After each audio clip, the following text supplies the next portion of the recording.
Hi everyone, Hannah Schank here. I'm your pre-History Awards show host, and tonight we are inducting one person into the History Hall of Fame and one person into the History Hall of Shame. Stay tuned to find out which two figures in history will go down in the History Hall of Fame forever.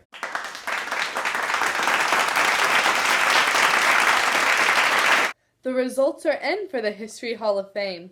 This year's inductee into the History Hall of Fame is none other than the iconic Amelia Earhart. Often referred to as Queen of the Air, Amelia Earhart is best known for being the first female aviator to fly across the Atlantic Ocean in 1932.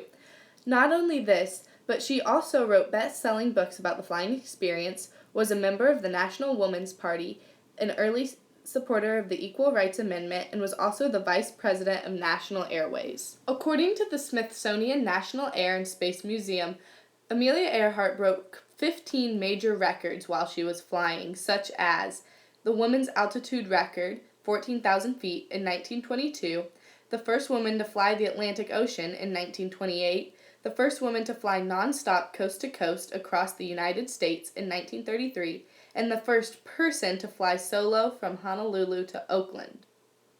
But why should Amelia Earhart be considered an American hero? Well, she was a pioneer in the field of aviation and also was a major figure in the fight for gender equality. Also, according to CNN News, Amelia Earhart was also a celebrity who gave much money back to charities and stood up for what she believed in.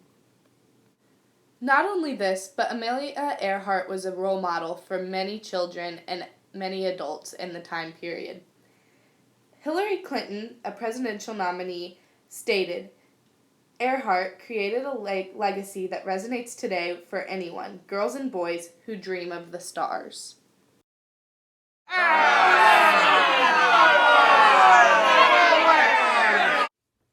The History Hall of Shame results are in, and it looks like our 39th President of the United States, Jimmy Carter, has earned his seat. He's often referred to as the worst president in United States history, and that itself should warrant him a seat in the Hall of Shame. The word most directly correlated with Jimmy Carter is ineffective.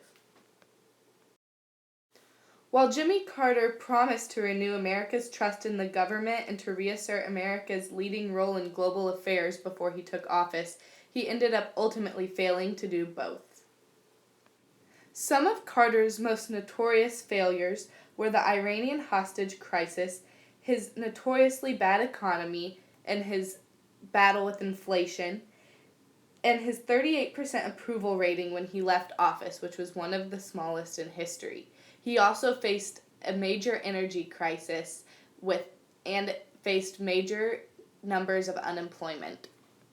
And while you can't pick your family, Carter's brother Billy caused a lot of problems for Carter's appearance. Although I was very, very young when Jimmy Carter was president, and I don't really remember a lot, I've read a lot about him as a president, and I'm not a big fan because it was a bad period in history for the U.S. The gas prices were astronomical and inflation was at an all-time high, and the country just in general felt really bad about itself.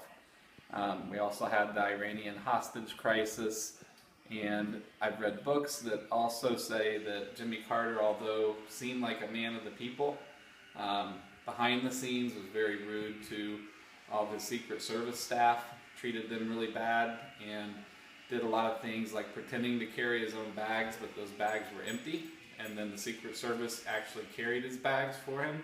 So I'm not sure he was the most honest president we've ever had either. And according to Fox News, Carter was the least approved president in the 20th century, which ultimately leads to his seat in the Hall of Shame. Sorry, Jimmy Carter, you may be a nice man, but being nice doesn't keep you out of the Hall of Shame.